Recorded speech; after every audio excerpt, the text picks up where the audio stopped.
Le respect ne dépend pas de l'âge. Il dépend du comportement. Beaucoup pensent que parce qu'une personne est plus âgée, elle a forcément raison, qu'on doit accepter tout ce qu'elle dit, même si cela nous manque de respect. Mais la vérité, c'est que le respect doit être réciproque, peu importe l'âge, le statut ou l'expérience. Si tu veux être respecté, tu dois d'abord apprendre à te respecter toi-même. La première règle pour imposer le respect, c'est de contrôler tes émotions. Tu n'as pas besoin de hausser la voix, ni d'être agressif. Les gens respectent ceux qui restent calmes, solides et inébranlables. Quand quelqu'un essaie de te rabaisser, respire profondément, garde tes épaules droites, et regarde la personne dans les yeux. Un regard stable vaut plus que 1000 mots. Ensuite, parle avec fermeté et clarté. Pas rapide. Pas tremblant. Dis exactement ce que tu veux dire, avec un ton posé et confiant. Par exemple, je comprends ton point de vue, mais je ne vais pas accepter qu'on me parle de cette manière. Tu n'insultes pas. Tu ne hausses pas le ton. Tu poses une limite claire. La troisième règle, c'est de rester cohérent avec tes actions. Si tu acceptes qu'on te parle mal une fois, tu enverras le message que c'est normal. Mais si tu restes fidèle à tes valeurs, même quand c'est difficile, les gens vont commencer à te respecter naturellement. Le respect se construit par la constance, pas par les mots. Et rappelle-toi ceci, tu n'as pas à convaincre quelqu'un de te respecter. Tu montres qui tu es. Tu restes calme. Tu restes digne. Tu restes concentré. La personne en face comprendra d'elle-même qu'elle ne peut pas te traiter comme n'importe qui. Parce que la vraie puissance, c'est le self-control. Alors, dès aujourd'hui, arrête de laisser les autres décider de ta valeur. Sois la personne dont la présence impose silence et respect. Parce que le respect ne se demande pas, il s'impose par l'attitude. Dans ce monde rempli de chaos, de distractions et de bruit, la plupart des hommes se laissent contrôler par leurs impulsions.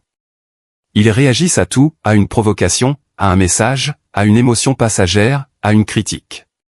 Leur vie n'est qu'une succession de réactions incontrôlées. Mais il existe une catégorie rare d'hommes, une minorité silencieuse, qui a compris quelque chose que les autres ignorent.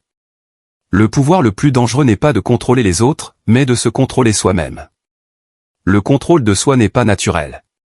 Il demande une guerre intérieure, une discipline constante, une vigilance permanente. C'est une bataille que personne ne voit, que personne n'applaudit, mais que tu mènes chaque jour contre tes peurs, tes envies, ta colère, ta fierté et tes faiblesses. Et c'est cette bataille-là qui fait de toi un homme puissant. L'homme qui maîtrise ses émotions ne tombe pas dans les pièges de l'ego. Il ne réagit pas à la provocation parce qu'il sait que celui qui perd son calme perd la partie.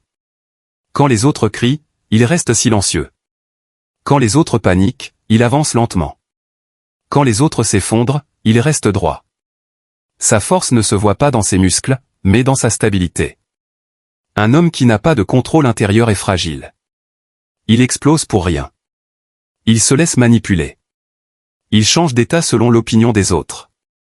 Il cherche l'approbation, l'amour, l'acceptation, et du coup il devient dépendant du monde.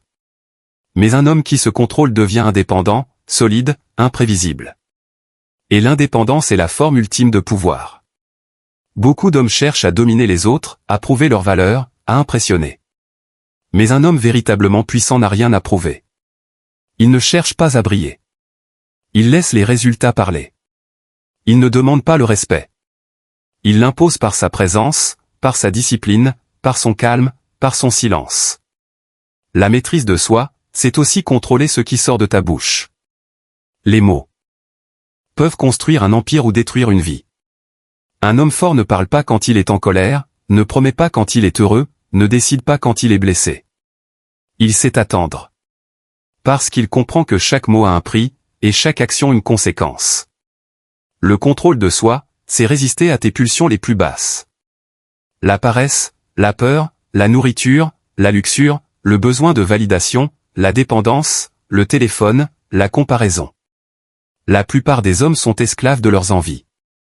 Ils font ce qu'ils veulent sur le moment, puis regrettent toute une vie. Mais l'homme discipliné choisit ce qui est nécessaire plutôt que ce qui est confortable.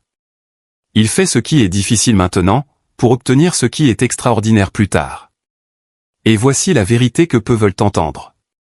Plus tu deviens maître de toi-même, plus le monde extérieur se soumet à toi. Les femmes ressentent ton aura. Les hommes respectent ta présence. Les opportunités viennent vers toi. Parce que le contrôle de soi crée une force magnétique que personne ne peut ignorer. Le contrôle de soi n'est pas l'absence d'émotion. C'est la capacité de diriger l'énergie au lieu de la subir. La colère peut devenir puissance.